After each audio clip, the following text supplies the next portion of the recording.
6 августа в Ростове состоится первый этап розыгрыша Кубка Содружества наций «Битва на Дону-3» по смешанным единоборствам. Накануне этого яркого спортивного мероприятия в представительстве президента Республики Ингушетия в Ростовской области состоялась встреча с известным спортсменом, многократным чемпионом России и мира по боевому самбо Александром Емельяненко. На встрече с журналистами и донскими спортсменами Александр Емельяненко рассказал о предстоящих соревнованиях, а также поделился своими впечатлениями от поездки в Ингушетию, куда он был приглашен президентом Республики Ингушетия Юнусбек Евкуровым. Поездка в Ингушетию была организована, скажем, не мной, потому что он был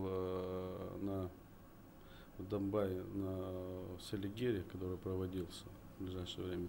А так как от Домбая не так уж и далеко и доехать до Ингушетии, он был в гостях у спортсменов, которых он знал. Соответственно, время провел. 2 числа у него встреча была с президентом Республики Ингушетия. Как бы воочию было видно спортсмена, который приехал и показал, на что он способен для того, чтобы в ближайшее время Ингушетия тоже развить тот или иной вид спорта.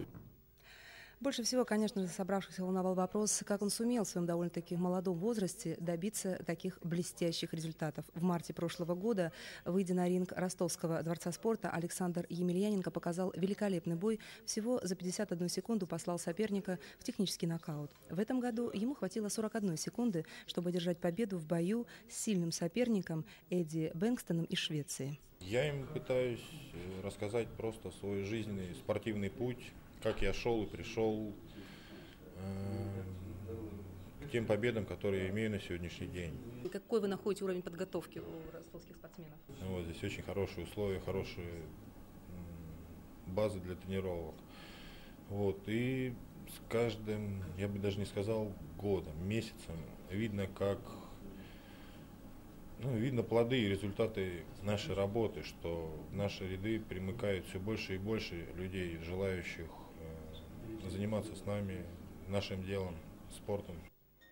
Александр Емельяненко считает, что во многом обязан своими победами брату, известному спортсмену Федору Емельяненко, который в раннем детстве привел Сашу в спортзал и все годы был для него человеком, на которого ему хотелось равняться.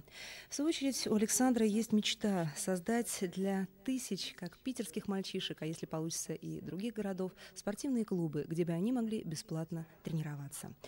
Но планы это на будущее, а пока главная задача достойно представить на предстоящем турнире свою команду из Санкт-Петербурга, которая помирится силами со сборной Армении. Сегодня смешанные единоборства стремительно набирают популярность, и потому Александр Емельяненко и его команда и в Ростове, и на других соревнованиях постараются не разочаровать своих поклонников захватывающими интересными боями. Контроль